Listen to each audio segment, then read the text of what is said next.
पाकिस्तान के आतंकी संगठनों की ओर से घाटी में लगातार की जाने वाली वारदात में चीन का बड़े स्तर पर नाम सामने आ रहा है।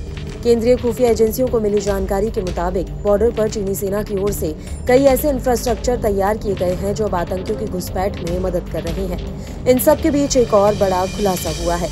15 जून 2020 में एक तरफ जहां दुनिया कोरोना का कहर झेल रही थी, तो वहीं दूसरी तरफ भारतीय और चीनी सेना गलवान घाटी में आमने सामने आ गई थी।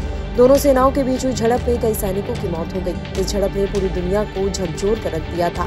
अब 4 साल बाद एक बार फिर भारत और चीन के बीच का तनाव चर्चाओं में आ गया है। इस झड़प में मारे गए सैनिकों की संख्या के बारे में भी दोनों देशों ने स्वीकार किया, लेकिन इस झड़प में चीन को हुए नुकसान के बारे में ड्रैगन ने कभी नहीं बताया।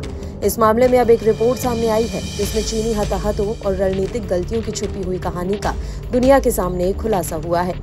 दरअसल ऑस्ट्रेलियाई जांच रिपोर्ट द क्लेक्सन के मुताबिक गलवान घाटी में जब संघर्ष हुआ तब 38 PLA सैनिकों का नेतृत्व जूनियर सार्जेंट वांग झोरन कर रहे थे। चीन ने स्वीकार किया था कि इस झड़प में केवल 4 मौतें हुई थी, जिसमें वांग झोरन की एक ठंडी नदी में डूबने से मौत हुई थी। लेकिन इस खुलासे ने चीन के हताहतों की छुपाई गई सच्चाई को उजागर किया है, जो संघर्ष की मानव लागत को दर्शाता है। ये सैन्य रिपोर्टिंग में पारदर्शिता की आवश्यकता पर जोर देता है और गलवान घाटी घटना के दौरान चीनी बलों द्वारा झेले गए वास्तविक नुकसानों पर चिंताओं को बढ़ाता है। अमेरिकी खुफिया रिपोर्ट ने जून 2020 में भारत के साथ गलवान घाटी में हुई झड़प में चीन के 35 हताहतों की छुपाई गई संख्या का खुलासा किया था। इस खुलासे ने दोनों देशों के बीच तनाव को और बढ़ा दिया, जो सीमा विवाद की गंभीरता को दर्शाता है। इस झड़प ने अस्थिर स्थिति को शांत करने के लिए राजनयिक और सैन्य प्रयासों को तेज कर दिया है। गलवान झड़प के बाद चीन और भारत के बीच तनाव को कम करने के प्रयास महत्वपूर्ण हो गए, जो भारत चीन संबंधों की नाजुकता को उजागर करता है। वहीं रूसी मीडिया के मुताबिक जून 2020 में भारतीय बलों के साथ गलवान झड़प में 45 चीनी सैनिक मारे गए थे, जो पहले घोषित संख्या से दोगुनी थे।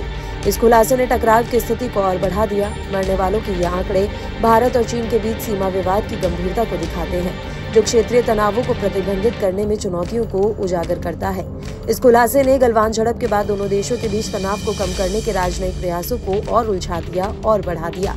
चीन द्वारा गलवान घाटी में हुई झड़प में मारे गए सैनिकों की सही संख्या न बताना उसके सैन्य कार्यों की मानवीय लागत को छुपाने की व्यापक रणनीति को दर्शाता है। वहीं गलवान घाटी में हताहतों की संख्या को कम करके रिपोर्ट करना चीन के घरेलू और अंतर्राष्ट्रीय आलोचना से बचने और अपनी ताकत को बरकरार रखने की कोशिश को भी दिखाता है। आपको हमारा ये वीडियो कैसा लगा, हमें कमेंट बॉक्स में जरूर बताएं। देश दुनिया की तमाम और यूपी उत्तराखंड की हर छोटी बड़ी खबरों के लिए न्यूज़ स्ट्रीट चैनल को सब्सक्राइब करना ना भूलें।